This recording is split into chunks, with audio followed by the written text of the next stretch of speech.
जैसा कि आप जानते हैं अभी हम कवर कर रहे हैं कक्षा 10वीं का NCERT विज्ञान, जिसके ऊपर हम पढ़ रहे हैं फिजिक्स को पढ़ने के दौरान हमने अभी तक 10वां चैप्टर कवर कर लिया है और अब हम देखेंगे अध्याय 11 चैप्टर 11, जिसमें हम पढ़ेंगे मानव नेत्र तथा रंग बिरंगा संसार। एग्जाम की दृष्टि से तो महत्वपूर्ण है ही, साथ ही साथ यह जीवन की दृष्टि से भी बहुत ही ज़्यादा महत्वपूर्ण है। इस चैप्टर में हम सीखेंगे कि हमारी आँखें कैसे काम करती है और क्या खूबी है हमारी आँखों में, क्यों 5 ज्ञानेंद्रियों में से सबसे महत्वपूर्ण ज्ञानेंद्रिय आँख को ही माना जाता है। तो इन सब बिंदुओं के ऊपर हम डिस्कस करेंगे, बिल्कुल अच्छे से डिस्कस करेंगे। आपसे एक रिक्वेस्ट है कि बुक को पढ़ने से पहले, अच्छा से समझने से पहले, क्वेश्चन आंसर करने से पहले एक बार आप बुक को रीडिंग मारें, जैसा कि मैंने मार के रखा है। देखिए ये जो कुछ अंडरलाइंस पॉइंट्स आपको दिख रही होंगी, तो मैंने क्यों किया है ये अंडरलाइन पॉइंट्स, ये जो आप देख रहे हैं ऐसा क्यों किया है। तो ये जो अंडरलाइन पॉइंट्स हैं वो बहुत ही ज़्यादा इंपॉर्टेंट पॉइंट्स हैं। यहाँ से 1 नंबर वाले 2 नंबर वाले क्वेश्चंस बन जाते हैं। तो जो भी इंपॉर्टेंट अंडरलाइंस होते हैं, जो भी लाइनिंग होती हैं इंपॉर्टेंट, उसे हम अंडरलाइन करते हैं।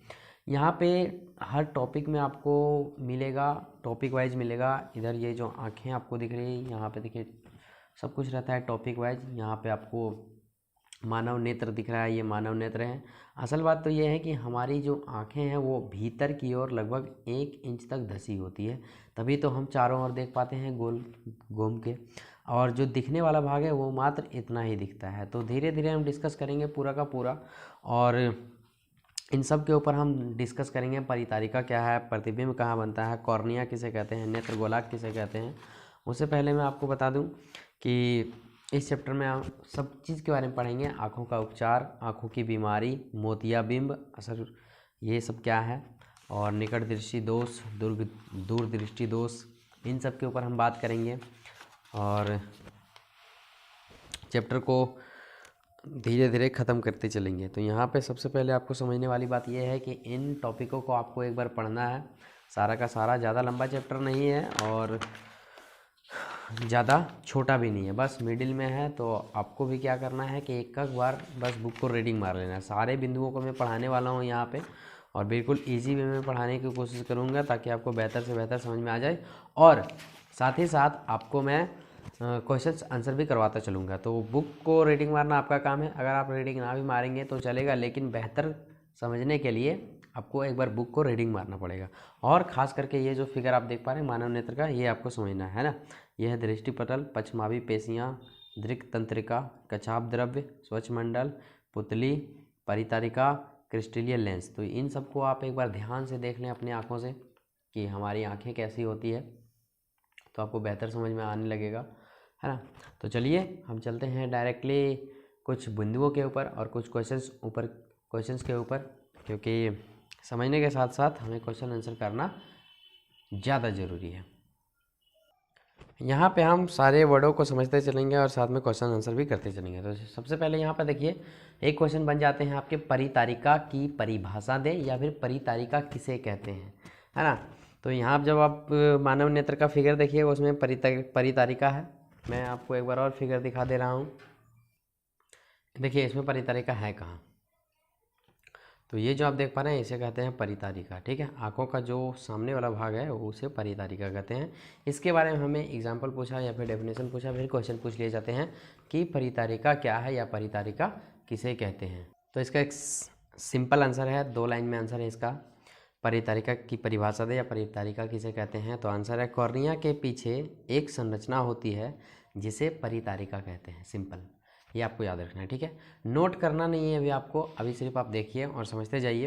आपको नोट करने के लिए वीडियो के अंत में आपको नोट करने के लिए मिलेगा, आप वहाँ से नोट कर सकते हैं, ठीक है। आप सिर्फ लेक्चर को देखिए, घूमते हुए लेक्चर को देखिए। आपको क्योंकि एग्ज़ाम नज़दीक हैं और आपको तैयारी करनी है, ठीक है। ये वीडियो है थोड़ा बोरिंग लग सकता है, लेकिन आपको पढ़ाई करना है बस, ठीक है, कोई बहाने नहीं। क्वेश्चन है मानव नेत्र के द्वारा किसी वस्तु का प्रतिबिंब कहाँ बनता है तथा इसकी प्रकृति होती है। प्रकृति क्या होती है, तो मानव नेत्र के द्वारा किसी वस्तु का प्रतिबिंब रेटिना यानी दृष्टिपटल पर बनता है। इसकी प्रकृति वास्तविक एवं उल्टा होता है। यहाँ पर समझिए, जब आप कोई वस्तु को देखते हैं तो उसकी प्रकृति रेटिना पर बनती है, उसके जो प्रतिबिंब बनता है रेटिना पर बनता है। तो यहाँ पे एक क्वेश्चन मोस्ट इंपॉर्टेंट है, मानव नेत्र के द्वारा किसी वस्तु का प्रतिबिंब कहाँ बनता है, इसकी प्रकृति क्या होती है। तो मैं आपको बता दूं रेटिना के ऊपर बनता है। रेटिना कहते किसे हैं, दृष्टिपटल किसे कहते हैं। तो देखिएगा आँख जो है ना, आँख के बीच में जो एक छोटा वाला काला टाइप का जो बिंदु रहता है उसे कहते हैं रेटिना। असल में आपका प्रतिबिंब, कोई भी छवि आप देखते हैं तो उसका प्रतिबिंब यहीं पे बनता है और उल्टा बनता है। इस चीज़ को आप नोट करेंगे, 1 नंबर वाले प्रश्न आपके पूछे जा सकते हैं। नोट अभी नहीं करना है, आपको लास्ट में नोट दिया जाएगा, वहाँ पे करना है, ठीक है। क्वेश्चन है सामंजन क्षमता किसे कहते हैं। देखिए सामंजन क्षमता है क्या। देखिए बुक को एक बार आप जब पढ़िएगा तो आपको पूरा का पूरा समझ में आ जाएगा, ठीक है। सामंजन क्षमता क्या है, मोतियाबिंद किसे कहते हैं। देखिए यहाँ पे बुक को करवाना पॉसिबल नहीं हो पाता है, वीडियो बहुत लंबा हो जाता है तो बच्चों को देखने में मन नहीं लगता है या फिर बोरिंग फील होता है। तो मैं कोशिश कर रहा हूँ कि वीडियो को शॉर्ट करने का। वीडियो को शॉर्ट करने का एक ही तरीका है कि बुक को यहाँ पर मैं एनालिसिस ना करके डायरेक्ट मुद्दे पर बात करूँ, है ना। अगर आपको अच्छे से जानना है तो बुक में सारे के सारे टॉपिक दिए हैं, आप वहाँ से कर सकते हैं।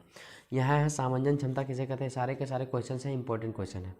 नेत्र लेंस की वह क्षमता जिसके कारण उसकी दूरी अपने आप बदल जाती है तथा विभिन्न दूरियों पर स्थित वस्तु का प्रतिबिंब हमेशा रेटिना पर बनता है, इसे सामंजन क्षमता कहते हैं।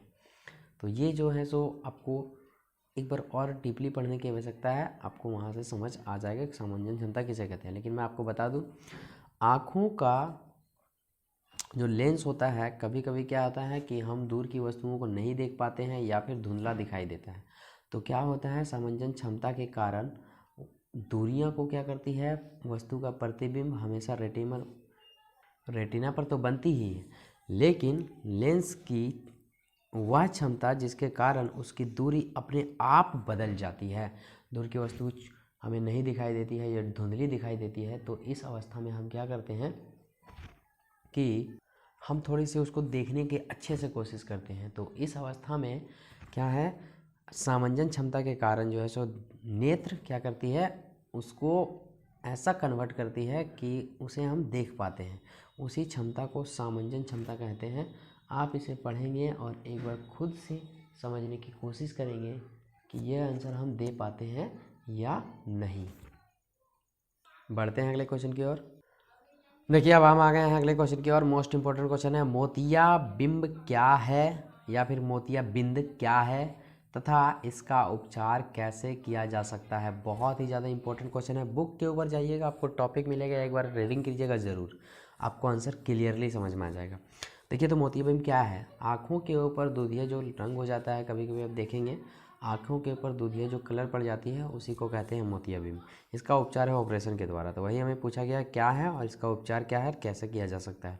तो यहाँ पे आइए इसका आंसर देखते हैं। कभी कभी अधिक आयु के कुछ व्यक्तियों के नेत्र का क्रिस्टलीय लेंस दूधिया तथा धुंधला हो जाता है, इस स्थिति को मोतियाबिंद कहते हैं। क्लियर। इसका उपचार मतलब इलाज क्या है, उपचार मीन्स इलाज। तो इसका जो इलाज है वो है ऑपरेशन के माध्यम से। लिखेंगे कैसे, इसका उपचार शल्य चिकित्सा मीन्स ऑपरेशन के द्वारा किया जा सकता है या संभव है। क्लियर। ये था मोतियाबिंब की कहानी और एक क्वेश्चन मोतियाबिंब से पूछेगा ही पूछेगा 100%। अब देखिए अगला टॉपिक पे हम आते हैं। टॉपिक है दृष्टि दोष तथा उनका संशोधन। देखिए मानव नेत्र में दृष्टि दोष होती है ना, क्या होती है कि कभी वस्तु अधिक उम्र में जाने पर व्यक्ति को क्या है, वस्तुएं साफ दिखाई नहीं देती या फिर धुंधला दिखाई देती है। तो आइए हम उसको थोड़ा समझते हैं। तो यहाँ पे है नोट, प्रमुख रूप से दृष्टि के 3 सामान्य अपवर्तन दोष हो सकते हैं। क्या क्या, आइए समझते हैं। 3 सामान्य दोष हो सकते हैं। पहला निकट दृष्टि दोष, बहुत ही ज़्यादा इम्पोर्टेंट है। दूसरा दीर्घ दृष्टि दोष और तीसरा जरा दूरदृष्टता दोष। ठीक है, हम इसको समझते हैं कि निकट दृष्टि दोष क्या है, दीर्घ दृष्टि दोष क्या है, जरा दृष्टि दोष क्या है। ये जो है सो यहाँ पे कटा हुआ है भाई, इसको आप नोट ना करें। ठीक है, तो आइए हम एक एक करके इसको समझते हैं क्योंकि बहुत ही ज़्यादा इम्पोर्टेंट है, बहुत ही ज़्यादा महत्वपूर्ण है आपकी एग्ज़ाम की दृष्टि से और आपकी लाइफ की दृष्टि से भी, क्योंकि निकट दृष्टि दोष किसे कहते हैं, दीर्घ दृष्टि दोष किसे कहते हैं, जरा दूर दृष्टि दोष किसे कहते हैं, आइए समझते हैं। तो यहाँ पे क्वेश्चन भी बन जाता है डायरेक्टली। निकट दृष्टि दोष इंग्लिश में से मायोपिया कहते हैं, क्या है, इसका कारण तथा उपचार बताएं। मोस्ट इंपॉर्टेंट क्वेश्चन है, आपको दिमाग में बैठा लेना है और समझ लेना है बस।